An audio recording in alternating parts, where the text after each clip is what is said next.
Hello everyone, welcome back to our YouTube channel agriculture NG के। इस video के माध्यम से आज हम जो है 50 general agriculture subject wise MCQ discuss करने वाले हैं, जो कि आने वाली सभी कॉम्पिटिटिव एग्जाम्स में आप सबको बहुत ही ज़्यादा हेल्पफुल रहेंगे। और आज हम जो है एग्रीकल्चर इकोनॉमिक्स के कुछ एमसीक्यूज डिस्कस करने वाले हैं, जो कि आप सभी के लिए एग्रीकल्चर सभी कॉम्पिटिटिव एग्ज़ाम्स में यूज़फुल तो रहेंगे, लेकिन स्पेशली जो नाबार्ड की एग्ज़ाम्स होती हैं वहाँ पर जो है एग्रीकल्चर इकोनॉमिक्स के क्वेश्चन जो है वो ज़्यादा आते हैं। तो ये आपको नाबार्ड की जो एग्ज़ाम्स हैं वहाँ पे सबसे ज़्यादा हेल्पफुल रहेंगे। दोस्तों, वीडियो में आगे बढ़ने से पहले मैं आप सभी के लिए बहुत ही ज़्यादा इम्पॉर्टेंट इन्फॉर्मेशन लाई हूँ। अगर आप जो है ICAR-F JRF की जो है सोशल साइंस एग्ज़ाम की जो है प्रिपरेशन कर रहे होंगे, तो आप स्क्रीन पर दिया हमारा ये कोर्स परचेस कर सकते हैं। इसमें जो है आपको इसमें कंप्लीट कवरेज ऑफ सिलेबस मिल जाएगा as per your topic wise, और इसमें आपको फुल क्वालिटी कंटेंट दिया जाएगा। आपको जो है डाउन लेवल PDF फॉर्म की नोट्स दी जाएंगी, प्लस आपको इसमें वीडियोस भी प्रोवाइड किए जाएंगे, प्लस आपको जो है टेस्ट सीरीज़ भी दी जाएगी। और इसकी प्राइस जो है वो सिर्फ 3000 रुपीज़ है। तो आप जल्दी से जल्दी जो है ये कोर्स जो है वो परचेस कर सकते हैं।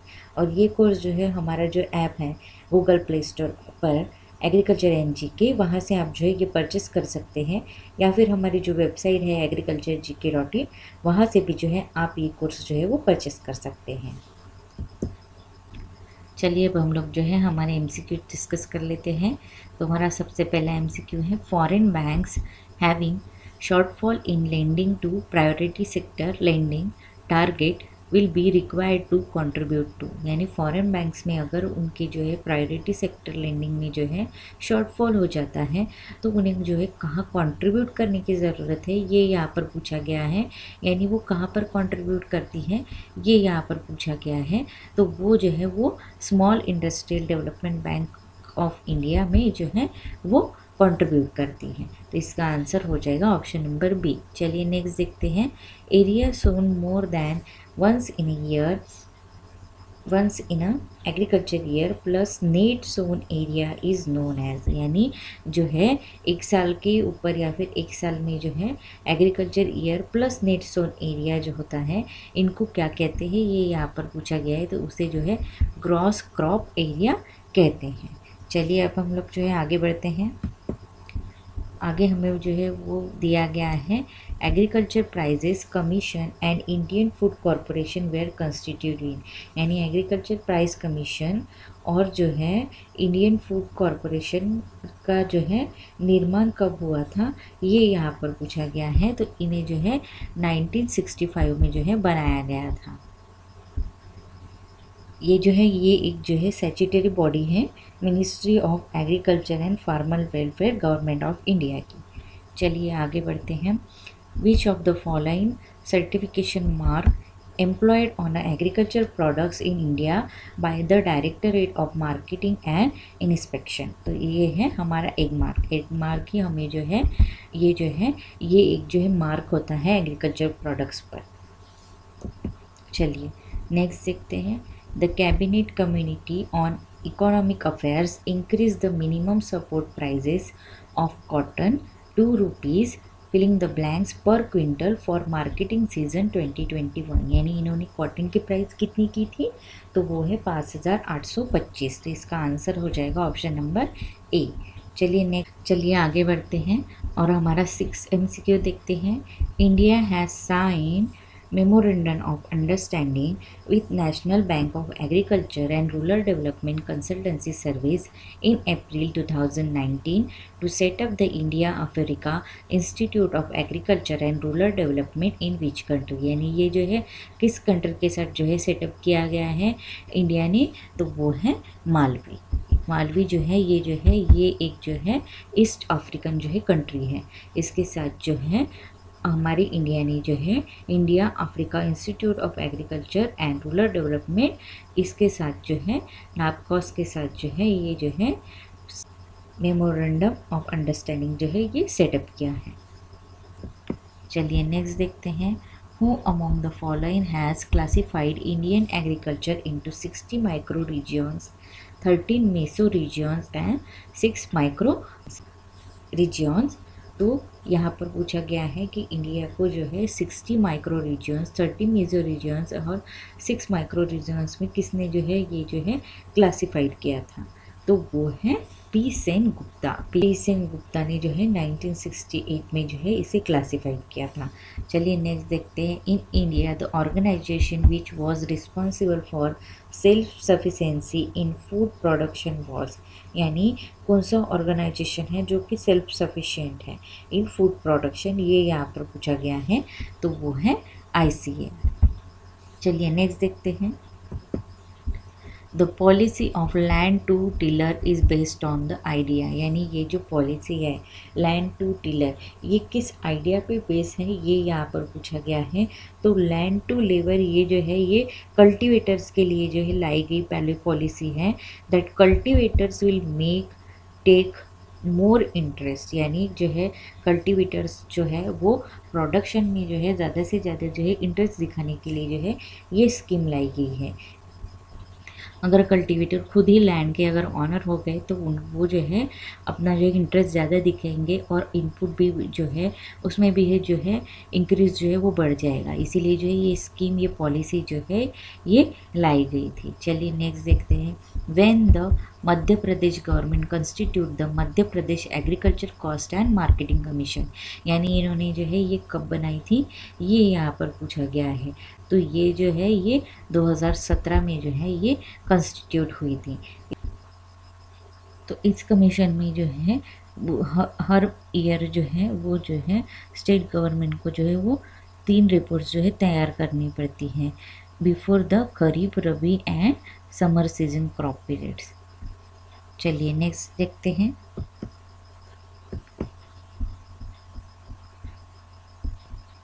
नेक्स्ट यहाँ पर बोला गया है which of the following companies has started a rural marketing network called e Choupal, यानी ई चौपाल ये जो है रूरल मार्केटिंग नेटवर्क जो है ये किस कंपनी ने जो है वो स्टार्ट की है। तो वो है ITC। इस जो है ये एक ई चौपाल ये जो है ये फार्मर के लिए बहुत ही बेनिफिशियल जो है ये एक मार्केट है जो कि ऑनलाइन है। इसमें क्या होता है, ये जो रूरल फार्मर्स होते हैं इन्हें जो है ये एक प्लेटफॉर्म मिला है जिसमें जो है एग्रीकल्चर और एक्वाकल्चर जो प्रोडक्ट होते हैं like soybean, wheat, coffee and prawns, इन्हें जो है ये एक जो है एक्सप्लोर करने के लिए ये जो है ये एक जो है स्टार्टअप किया गया है। चलिए नेक्स्ट देखते हैं। What is the share of government of India and Government of Rajasthan in the funding pattern ratio of National Food Security Mission since 2015 to 16। तो ये है 16/40। चलिए नेक्स्ट देखते हैं। किसान credit card was prepared on the recommendation of, यानी किस committee के रिकमेंडेशन की वजह से जो है किसान क्रेडिट कार्ड जो है ये बनाया गया है, ये यहाँ पर पूछा गया है। तो वो है RV गुप्ता। यहाँ पे V होना चाहिए था तो वो हो जाएगा हमारा answer option number B, RV Gupta committee. Next देखते हैं। लोन्स आर प्रोवाइडेड थ्रू किसान क्रेडिट कार्ड, यानी कैसे लोन्स दिए जाते हैं, तो वो टर्म्स लोन दिए जाते हैं, शॉर्ट टर्म, मीडियम टर्म और लॉन्ग टर्म। नेक्स्ट देखते हैं।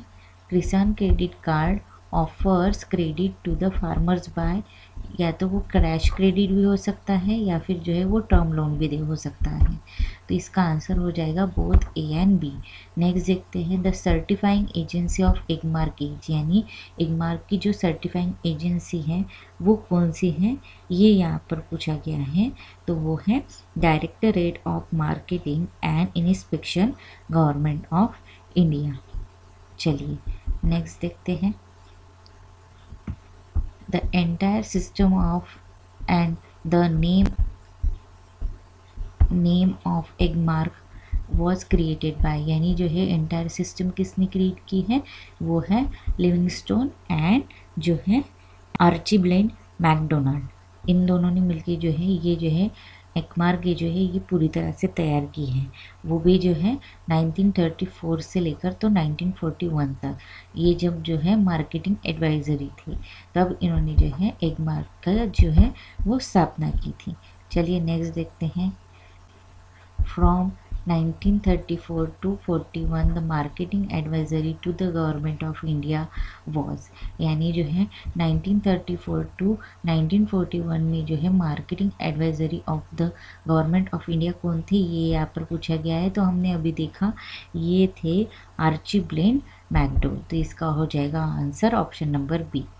चलिए नेक्स्ट देखते हैं, is known as the father of economics, यानी फादर ऑफ इकोनॉमिक्स किसे कहा जाता है, ये यहाँ पर पूछा गया है। तो वो है जॉन मार्नाल्ड केन्स, इन्हें जो है मॉडर्न फादर ऑफ इकोनॉमिक्स कहा जाता है। और ये जो है ये एक मॉडर्न इकोनॉमिक्स थे, और ये जो है ये एक ब्रिटिश इकोनॉमिक्स थे, यानी एक इंग्लिश इकोनॉमिक्स थे। इनका फेमस वर्क जो था वो था general theory of employment, interest and money, was published in 1936। चलिए नेक्स्ट देखते हैं, द वेरिएबल कॉस्ट चेंजेस, यानी जो है वेरिएबल कॉस्ट चेंजेस, यानी जो है वेरिएबल कॉस्ट क्या है, ये यहाँ पर पूछा गया है।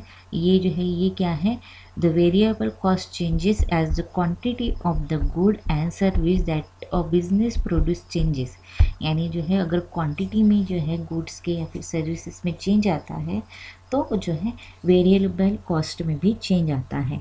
वेरिएबल कॉस्ट ये क्या है, ये वेरिएबल कॉस्ट यानी जो है इसकी क्वांटिटी के साथ जो है इसकी कॉस्ट जो है वो चेंज होती रहती है। इसकी चेंज में अगर आउटपुट में अगर चेंज आ गया तो इसकी क्वांटिटी में भी चेंज आता है। जैसे कि जो हो गया कॉस्ट ऑफ रो ऑफ मटेरियल या फिर वेजेस या फिर फ्यूल, इनकी क्वांटिटी में चेंज आता है तो इनके प्राइस में भी चेंज आता है। चलिए नेक्स्ट देखते हैं,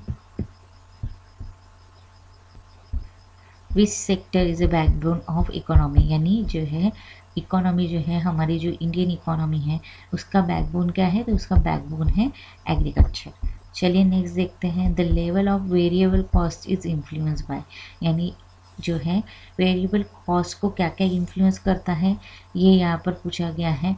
तो उसे वो जो है वो फिक्स कॉस्ट से भी इन्फ्लुएंस हो सकती है, वो ड्यूरेशन ऑफ प्रोजेक्ट की वजह से भी इन्फ्लुएंस हो सकती है, और अनसर्टेनिटी की वजह से भी इन्फ्लुएंस हो सकती है। तो इसका आंसर हो जाएगा ऑल ऑफ द अबव। चलिए नेक्स्ट देखते हैं, is the example of variable cost, तो वो है cell commission.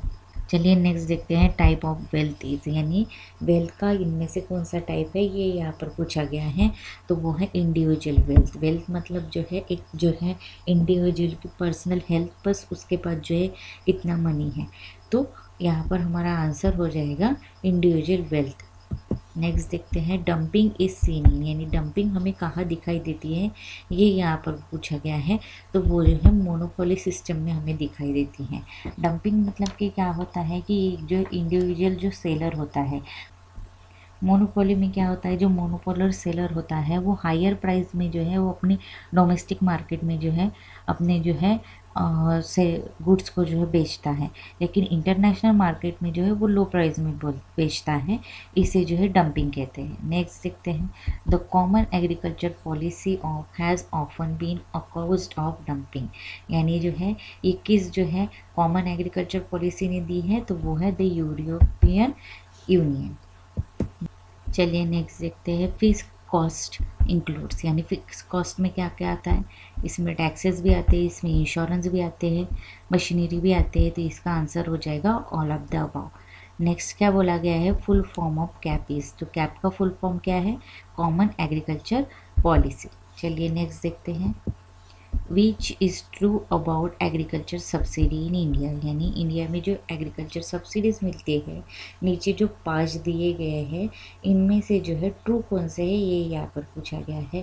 Primarily consist of subsidies like irrigation, fertiliser, equipment and seed subsidy, तो इन सारी चीज़ों के लिए जो है इंडिया में जो है सब्सिडी मिलती है, तो ये तो करेक्ट है। नेक्स्ट क्या बोला गया है, subsidy on fertilizers is provided by central government, ये भी बराबर है।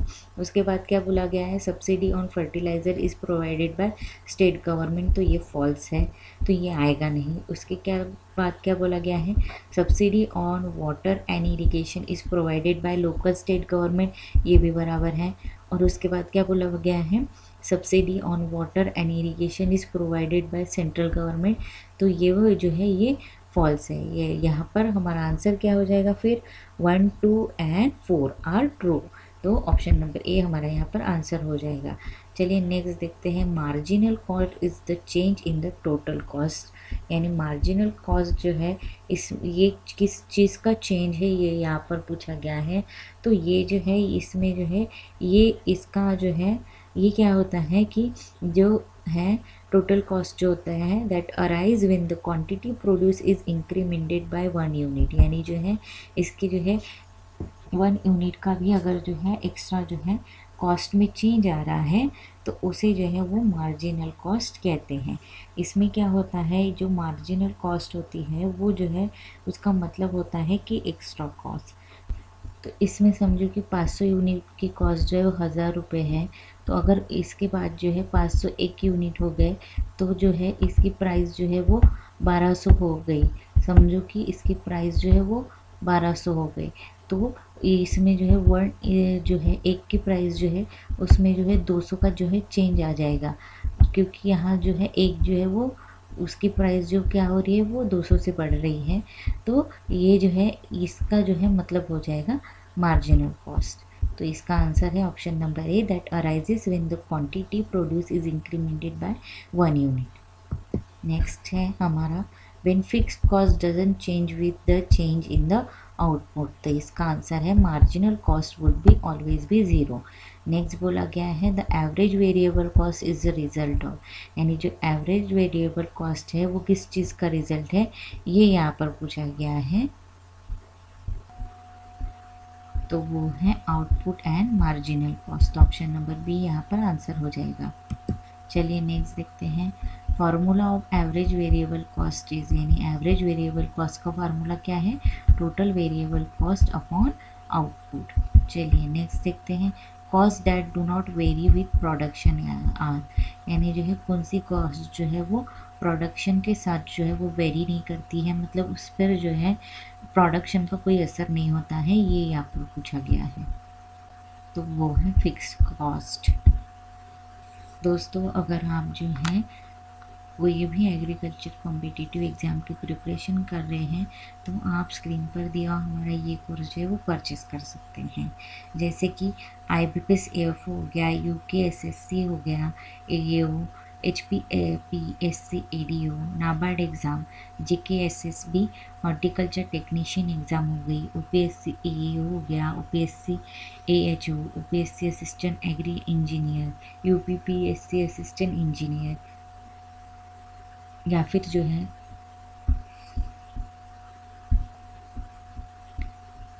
ICR JRF, ASRB NET, ICR NET, fisheries exam, forestry exam, SSAI exam, Tripura FSO, TNMRB FSO, TNPSC AO AAO, DSSSB SO horticulture, FCI AGM, cotton corporation of India, इनमें से कोई भी exam या फिर कोई और एग्रीकल्चर कॉम्पिटिटिव एग्ज़ाम की preparation कर रहे होंगे तो आप इनमें से जो है कोई भी कोर्स की अगर प्रिपरेशन कर रहे होंगे तो जो है आप जो है हमारा जो गूगल प्ले स्टोर पर जो ऐप है एग्रीकल्चर NGK, इसे जो है यहाँ डाउनलोड कर लीजिएगा और वहाँ से फिर आप जो है हमारा इनमें से कोई भी एक जो कोर्स है वो परचेस कर सकते हैं। इस कोर्स में जो है आपको टेस्ट सीरीज़ भी मिल जाएंगी और जो है सारा सिलेबस अनुसार जो है आपको PDF फॉर्म में नोट्स भी मिल जाएंगी। और जो है ये हमारे सोर्स सिलेक्शन कोर्सेज होते हैं, तो इसके अलावा आपको जो है बाहर से और कुछ पढ़ने की ज़रूरत नहीं पड़ती है। तो आप जो है ये कोर्स हमारी जो वेबसाइट है वहाँ से भी परचेस कर सकते हैं, जो कि agricultureandgk.in है, वहाँ से भी आप जो है ये कोर्स परचेस कर सकते हैं। चलिए आगे बढ़ते हैं, cost that vary with the production are, यानी जो है कौन सी ऐसी जो कॉस्ट है वो जो है प्रोडक्शन के साथ वेरी करती है, ये यहाँ पर पूछा गया है।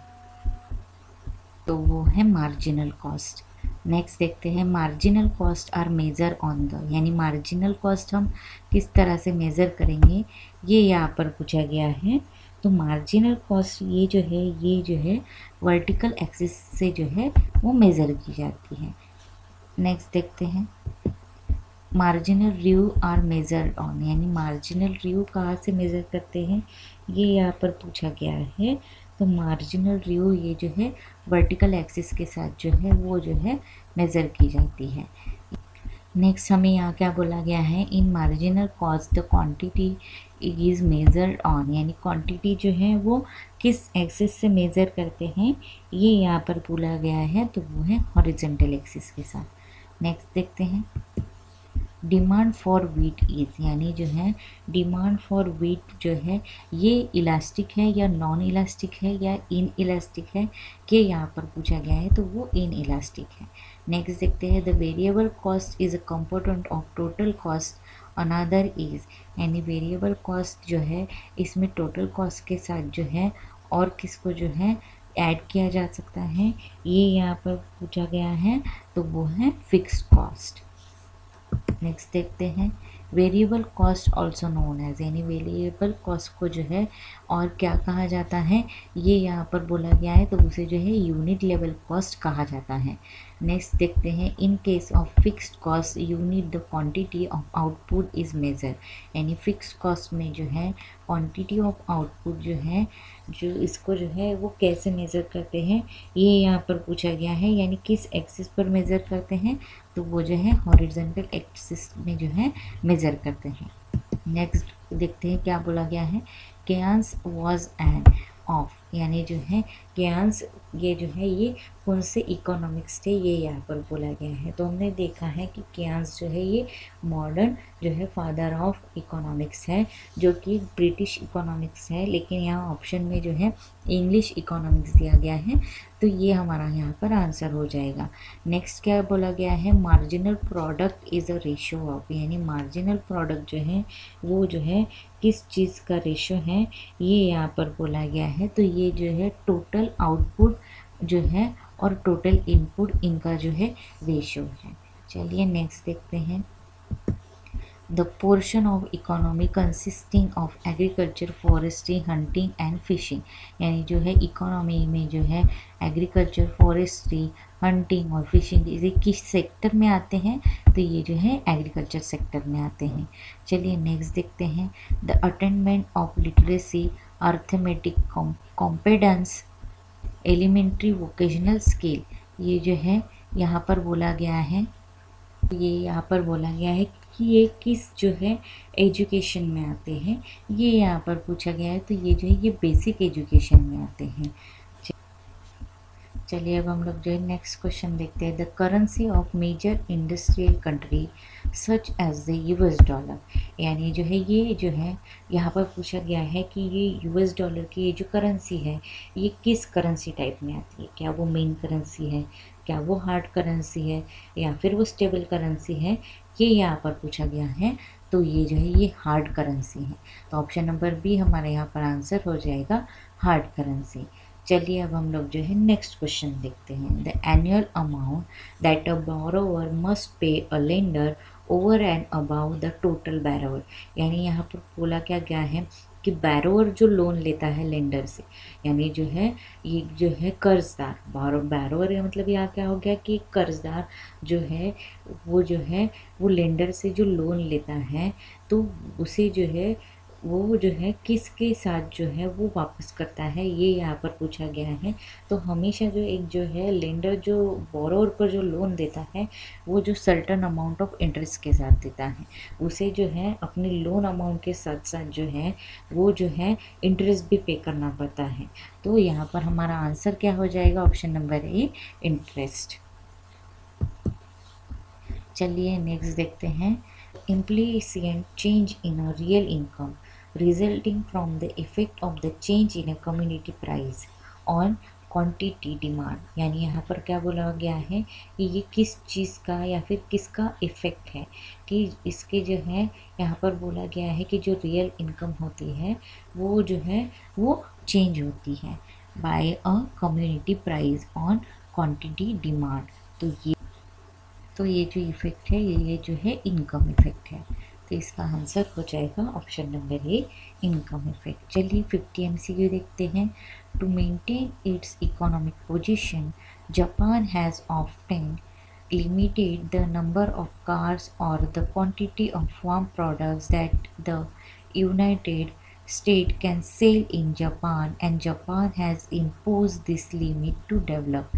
यानी यहाँ पर क्या बोला गया है कि खुद की जो इकोनॉमिक पोजीशन है वो मेंटेन करने के लिए जापान में जो है लिमिटेड नंबर ऑफ कार्स को जो है वो जो है परमिशन दी है, और जो है quantity of farm products that United State can sell in Japan वो जो है वो इंक्रीज़ करती है। Japan has impose this limit to develop, यानी जो है जापान ने जो है ये क्वांटिटी जो है ये इम्पोज की जो क्वांटिटी है इसे जो है बढ़ा दिया गया है। तो ये क्यों किया गया है ये यहाँ पर पूछा गया है। तो उन्होंने क्या किया है, इसे जो है फेवरेबल बैलेंस ऑफ ट्रेंड, यानी जो है उनके जो है ट्रेंड में जो है बैलेंस लाने के लिए जो है ऐसा किया है। तो यहाँ पर हमारा आंसर क्या हो जाएगा, option number B, favourable balance of trend. चलिए, तो ऑप्शन नंबर बी हमारे यहाँ पर आंसर हो जाएगा। तो यहाँ पर हमारे जो 50 MCQs है इकोनॉमिक्स के वो डिस्कस हो चुके हैं। दोस्तों, अगर आपको जो है आज की वीडियो अच्छी लगी होगी और आपको जो है और ऐसी वीडियोस जो चाहिए होंगी तो इस वीडियो को जो है ज़्यादा से ज़्यादा लाइक दीजिए और इस वीडियो को जो है ज़्यादा से ज़्यादा शेयर कीजिए, और हमारी जो चैनल है एग्रीकल्चर एंड जीके इसे सब्सक्राइब कीजिए। Thank you so much.